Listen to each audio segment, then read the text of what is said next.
Good evening. A notorious Melbourne underworld figure has been gunned down in an execution-style killing in South Yarra. It happened near the bustling Chapel Street precinct. 6 men have been arrested following a wild brawl in Sydney's CBD. The men are allegedly linked to the Alameddine crime network. Australia's gangland wars have been a bloody, chaotic mess for decades. Drug lords, hitmen, and crime families fighting for control. It's like something straight out of a crime thriller, except this is all real. From the infamous Melbourne gangland killings to the latest executions in Sydney, the underworld is as violent and unpredictable as ever. But here's the thing. New evidence, shocking murders, and major police crackdowns are changing everything we thought we knew. So, who's really in charge now? And how did this war spiral so far out of control? We're about to dive into the truth behind Australia's most dangerous criminals, their deadly feuds, and the latest twists that no one saw coming. This isn't just history, this is happening right now. The gangland wars in Australia didn't start overnight. It wasn't a random explosion of violence. In fact, the roots of this bloody conflict go deep into the country's criminal history, stretching all the way back to the early days of organized crime in the 20th century. But it wasn't until the late 90s and early 2000s that things really kicked off, and when they did, it was with a fury. Australia's gangland scene has always been made up of larger-than-life figures, ruthless criminals who dominated the streets. However, the so-called Melbourne gangland killings truly set the stage for the chaos that would follow.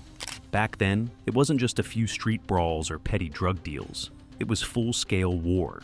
Think of it like a criminal battlefield, where everyone was fighting for their piece of the pie being control of the incredibly lucrative drug trade, of course. In 1998, the murder of Alphonse Gangitano, one of the most well-known figures in Melbourne's underworld, was the first domino to fall. Gangitano wasn't just another small-time gangster, he was a big player, and his death sent shockwaves through the criminal world. His murder was a sign that things were about to get a lot darker. But who did it? Was it the notorious Moran family, longtime rivals of Gangitano, or was it someone else trying to rise up in the cutthroat world of Melbourne's underworld? The answer is still debated, but one thing was certain. This murder sparked a wave of bloodshed that would claim the lives of dozens over the next decade. The 2000s were a time of constant tension, betrayals, and power struggles between two major criminal factions in Melbourne, the Morans and the Williams family. These two groups would become the face of the gangland wars. And it wasn't just about who controlled what territory, it was about who could survive. In this world, loyalty meant everything, but trust was scarce. And as soon as you let your guard down, you were a target. Carl Williams, for example, became a name that struck fear into many. His rise to power wasn't just about his ruthless ambition. It was about taking advantage of the gap left after Gangitano's death. Williams wasn't just another thug. He had the brains to pull off some serious criminal activity. He was involved in everything from drug trafficking to racketeering, and he made a lot of money in the process. But money in this world always comes with a price, and that price was violence. Williams' war with the Moran family was brutal. Their feud played out in public, with each side taking shots at the other in an attempt to crush their competition. In the world of Melbourne's gangland, no one was safe. The bloodshed quickly escalated, with people getting gunned down in broad daylight, in restaurants, and even in their own homes. There was no such thing as honor among thieves here, only survival. This period, known for the infamous Melbourne gangland killings, lasted from 1998 all the way into the 2000s. Over the course of these years, more than 30 people were murdered in this war. Some were innocent bystanders caught in the crossfire, while others were hitmen, informants, and former allies turned enemies. In fact, it got to the point where it seemed like no one could be trusted. Betrayal was the name of the game. No one was safe, and no one could predict who would be next. The body count just kept rising. The violence was often shocking and bold. It wasn't uncommon for people to be shot in broad daylight on the busy streets of Melbourne, or to have their lives end in a bloody shootout. But even as the murders piled up, the authorities struggled to get a handle on things. The gangs were too clever, too elusive. They knew how to hide their tracks, and they made sure to keep the police guessing. One of the most notable events in this period was the death of Mario Condello in 2006. Condello was one of Melbourne's most powerful criminals, and his murder was another turning point in the ongoing war. His death marked the end of an era for one of the most influential crime families in Melbourne, but it also marked a new chapter in the war. The more these figures fell, the more space there was for new players to rise, and the more dangerous the whole situation became. But while the murders, betrayals, and violence seemed to dominate the headlines, there was something more sinister going on in the background. The war wasn't just about territory or power, it was about control of the highly profitable drug trade. And the more drugs that were sold, the more money flowed through the streets of Melbourne, allowing these criminal enterprises to grow larger and more influential by the day. And here's the kicker. Just when people thought the wars were winding down, things were about to take a whole new turn. The story didn't end with Carl Williams' death in 2010. In fact, it only set the stage for an even deadlier chapter. But that's a story for later. For now, we need to understand one thing. The Melbourne Gangland killings were just the beginning. The violence, the bloodshed, and the power struggles were all part of a much larger picture, one that was about to sweep across the country. As the smoke cleared from the bloody gangland wars of Melbourne, the question on everyone's mind was, who would step into the void left by fallen crime bosses like Carl Williams and Tony Mockbell? The answer came quickly. New players, eager to carve out their own piece of the underworld. While the earlier years of the war had seen big names like Williams and the Morans dominating the stage, the landscape was shifting. And it wasn't just the surviving criminals from the old guard who were looking to grab power. It was also a new breed of criminals, often more ambitious and more brutal than their predecessors. Enter figures like Mohammed Kishtiar, better known as Afghan Ali, a man whose name would soon be linked to a series of high-profile killings and a reign of terror that would bring fresh fear to the streets. Keshtiar's rise was one of the most unexpected. He wasn't born into crime, but his involvement in the underworld was quick and ruthless. He entered the drug game in the mid-2000s, quickly establishing himself as a key player in Melbourne's illicit drug trade. But Keshtiar wasn't the only one looking to fill the power vacuum. The Hamza family, another major contender, began to make waves around the same time. They were a newer, younger, and more tech-savvy group who had learned from the mistakes of the past. Unlike the older gangs, they didn't rely solely on street-level violence. They were involved in money laundering, cybercrime, and more sophisticated operations. But things weren't just changing in Melbourne. The entire Australian gangland landscape was shifting, and Sydney was beginning to heat up. Sydney had its own set of crime families, but they hadn't yet faced the kind of bloodshed that Melbourne had endured. That all started to change in the early 2010s. As the city's gang scene grew, turf wars started to break out over control of the drug trade and other illegal businesses. At the center of this new wave was the Alameddin family, whose connections to organized crime ran deep.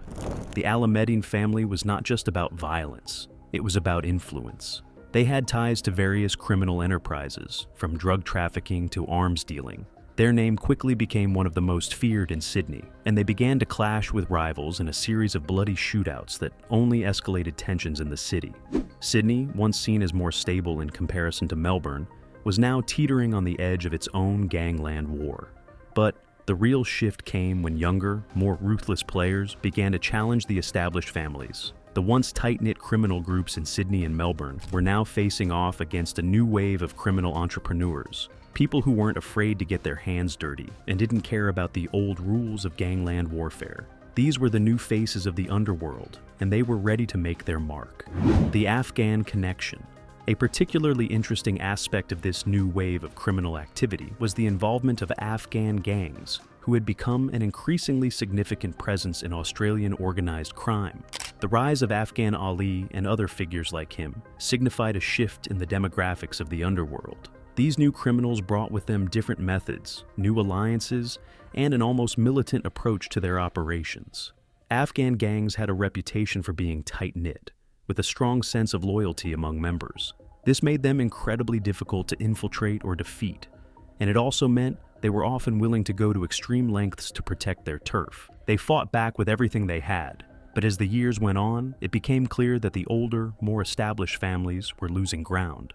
The violence during this period was unlike anything seen before, It wasn't just about hitmen targeting rival gangsters. It was about a new generation of criminals pushing the boundaries of brutality. Shootings in broad daylight, bombs in public places, and high-speed chases became everyday occurrences. This wasn't just gang violence. It was a war. The police response. Meanwhile, law enforcement was struggling to keep up with the rapidly changing landscape. The police knew the stakes had been raised, and they knew they had to act fast before the situation spiraled further out of control. But even with more resources and specialized task forces like Strike Force Raptor, which was established to tackle gang violence head-on, the police were finding it difficult to make real headway. The challenge wasn't just that the criminals were getting smarter, it was that the gangland scene itself was evolving. No longer were the days of a simple rivalry between two families. Now, it was a complex web of alliances and betrayals, with groups constantly shifting and adapting. The police were caught in a game where the rules kept changing, and it was nearly impossible to predict who would be on top next. But despite the mounting violence and the growing fear, the underworld was changing in ways no one could have predicted, and the new faces in the game were about to take things to a whole new level. It's one thing for gang wars to rumble on behind closed doors, but when the violence spills out onto the streets, that's when things get serious. In the early 2000s and 10s, as the new players in Australia's underworld fought for dominance, the frequency and brutality of the murders hit a new level, shaking not only the criminal world, but the public's perception of just how dangerous these gangland wars had become. The street shootings became bolder, more daring. This wasn't just about sending a message anymore. It was about making sure no one could challenge the power of the rising criminal empires. The killings didn't happen in dark alleys or hidden away in dingy warehouses. They happened in broad daylight, on busy streets, with innocent bystanders watching in terror as the blood spilled. It wasn't uncommon for people to get caught in the crossfire, and in a twisted way, that was part of the message. Nobody was safe, not even the innocent. One of the most infamous murders during this period was the killing of Mohammed Keshtiar, also known as Afghan Ali. Keshtiar wasn't just any gangster. He was a symbol of the new wave of organized crime sweeping through Australia. His involvement in the drug trade and his connections to various criminal factions made him an influential figure. And when he was gunned down in Melbourne in 2023, it sent a shockwave through the underworld. Keshtiar's death wasn't just a loss for the people around him. It was a signal that no one, no matter how powerful, was untouchable. The hit wasn't some petty squabble gone wrong. It was a calculated move, a reminder that this was still a game of survival. Keshtiar's murder sparked fear, but it also made others realize that the war wasn't over yet. If anything, it was escalating. But while some saw the murder as a brutal power play, others saw it as a sign that the game was changing. Gang leaders, once untouchable, were now falling, and when they fell, they left behind power vacuums that didn't take long to fill. Keshtiar's death also put a target on the backs of those who had been close to him. The bloodshed didn't end with his murder. It sparked a chain reaction that led to even more violence. In the aftermath of Keshtiar's death, Melbourne was on edge. But what really set the stage for the most intense period of gangland warfare was the announcement of a $1 million reward for information leading to the arrest of those responsible for his killing. This wasn't just an attempt to solve a crime. It was a desperate plea for anyone with knowledge of the murder to step forward. However, as anyone familiar with the world of organized crime knows, offering rewards doesn't necessarily mean people are willing to talk. The underworld runs on a code of silence. Snitches are often silenced too. Despite the police's best efforts, the case went cold for a while. But Keshtiar's death wasn't forgotten. It served as a painful reminder that the battle for control in Australia's criminal scene wasn't over. And it wasn't going to end anytime soon. While Melbourne's streets were seeing increasing bloodshed, things were heating up across the country too. In Sydney, a city once considered quieter on the gangland front, a deadly turf war was beginning to take shape. Rival criminal families, including the Alamedin family, were clashing in increasingly violent ways. Shootings, bombings, and intimidation were all part of the game. And the longer the wars raged on, the more the police found themselves struggling to keep up. By the mid-2010s, Sydney had become a hotspot for gang violence, with multiple rival factions battling for control of the drug trade. This wasn't the same as Melbourne's wars, but the similarities were undeniable. The violence was just as brutal, and the stakes were just as high. In many ways, Sydney's Gangland War was in its infancy, but it was quickly becoming clear that it was headed down the same bloody path as Melbourne. Back in Melbourne, the murder of Keshtiar had sparked an important shift. It wasn't just about gangs fighting for control anymore. It was about the ruthless tactics they were willing to use to maintain that control. People like Keshtiar were willing to do whatever it took to rise to the top, and that included betrayal, murder, and war. His death was a sign of the times, a reminder that no one in the underworld was truly safe, and that the game had changed once again. As the murders continued, the police were forced to adapt. Task forces like Strike Force Raptor were set up to crack down on the growing gang violence, but the criminals were getting smarter. They adapted too, using everything from encrypted messages to new technologies to stay one step ahead of law enforcement. For every gang member arrested, 2 more seemed to take their place. The cycle of violence was seemingly endless, but one thing became clear as the years went on. The underworld was evolving. The new power players didn't just want to control the streets, they wanted to dominate every aspect of the criminal world. They wanted to own the drug trade, the weapons trade, the extortion rackets, and everything in between. They weren't just thugs, they were businessmen, and they knew that the more they controlled, the harder it would be for anyone to stop them. But even as the violence grew, there were whispers that the tide was about to turn. Was there a way to end the bloodshed? Would anyone ever rise to challenge the criminal giants at the top? And how far would the police have to go to finally bring an end to the Gangland wars? The answers were still to come, and with every new murder, the stakes grew higher. As the gangland violence escalated, it wasn't just the criminals who were feeling the pressure. The authorities were starting to realize that the status quo couldn't continue. The endless bloodshed, the fear that gripped neighborhoods, and the toll on innocent lives were too much. Something had to change. The Australian police were faced with a brutal reality. The gang wars had grown too large, too powerful, and too entrenched to handle in the traditional way. It was clear that something more aggressive was needed to counteract the criminals, who seemed to be one step ahead at all times. And so, law enforcement ramped up its efforts to bring order to the chaos. Enter the task forces like Strike Force Raptor, one of the most high-profile, aggressive law enforcement operations ever seen in Australia's fight against organized crime. Strike Force Raptor was born out of necessity. For years, the authorities had been playing catch-up as gang violence reached new heights. Now, they were taking the gloves off. The task force's main goal was simple: hit the gangs where it hurt the most, target their operations, and break their hold on the streets. But unlike the previous crackdowns, which were often piecemeal and reactive, this was a more organized and relentless effort. Strike Force Raptor was designed to bring down the powerhouses behind the violence, focusing on individuals involved in everything from the drug trade to firearms trafficking and organized extortion.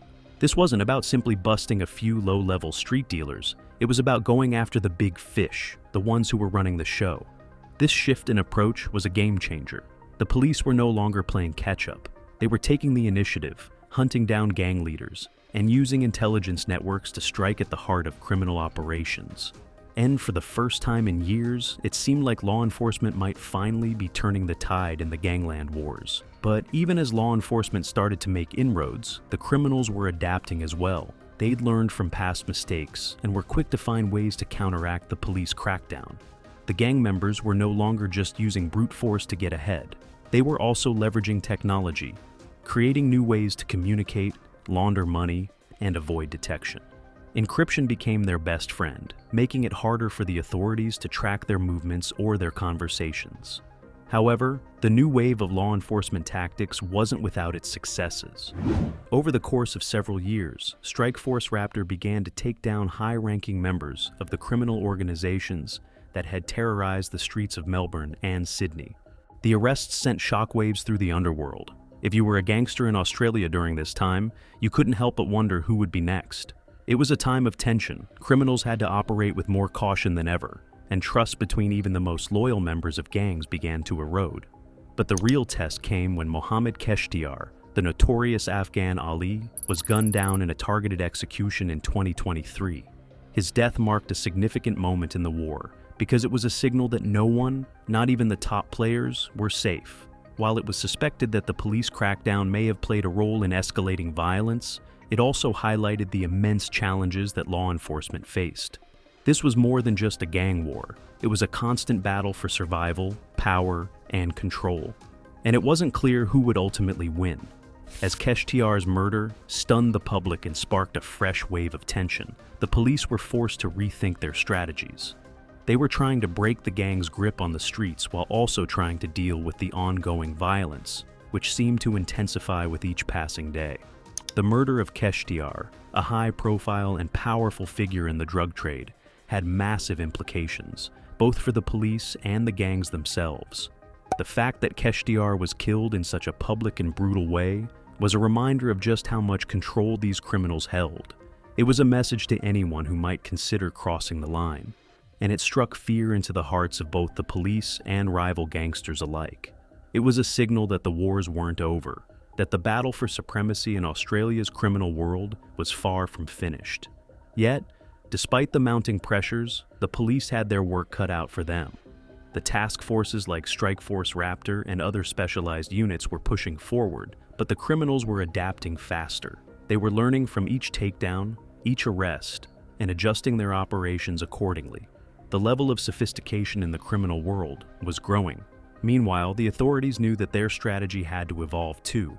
It wasn't just about arrests anymore. It was about intelligence gathering, surveillance, and building cases that could withstand the complex criminal networks they were targeting. They needed to do more than take down the foot soldiers. They needed to dismantle entire operations. The war wasn't just being fought on the streets. It was also being fought in courtrooms, in surveillance rooms, and in intelligence agencies. And for every criminal empire that fell, another rose to take its place. The cycle of violence seemed endless, and it became clearer by the day that while the police might win some battles, the war itself was far from over. The game had changed. Both sides knew it. And as the wars continued to rage on, the question lingered in the air. Who would come out on top? Would it be the criminals, always one step ahead, or the police finally beginning to make a dent in the underworld? And with the murder of Keshtiar and the increasing sophistication of gang operations, the stakes were higher than ever. The Gangland wars had always been a dangerous game of cat and mouse. But as the years wore on, the criminals became more sophisticated, operating in ways that law enforcement couldn't always keep up with. In the midst of this chaos, the gang leaders were no longer just playing on the streets. They were playing in the shadows. The world of organized crime became increasingly complex as gangs used encrypted communications, fake identities, and high-tech surveillance to stay one step ahead. The police might arrest a low-level member or seize a stash of drugs, but the true masterminds behind the violence often remained hidden. The shift was noticeable. Once it was about muscle and street-level violence. Now, it was about intelligence, control of vast networks, and avoiding detection.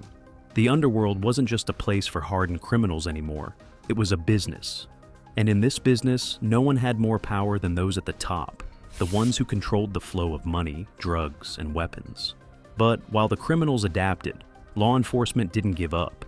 Agencies started to use every tool at their disposal, from wiretaps to undercover operations, in an attempt to break down these criminal networks. The war wasn't just being fought on the streets anymore. It was being fought in boardrooms, back alleys, and courtrooms.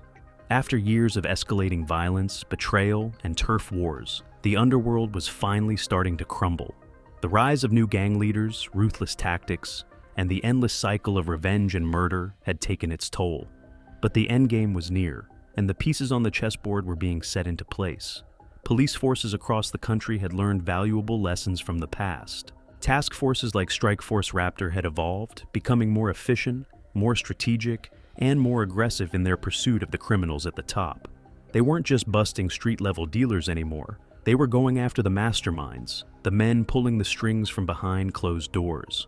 The final blow came when several key gang leaders were arrested or killed, causing the remaining factions to fracture. No one was safe anymore, not even the most powerful figures. For the first time in years, the gangs were on the back foot, and the streets were quieting down. But this wasn't the end of the story. It was simply the end of an era. The underworld would always exist in some form, but the Gangland wars that had once torn through Australia's cities had finally come to a close.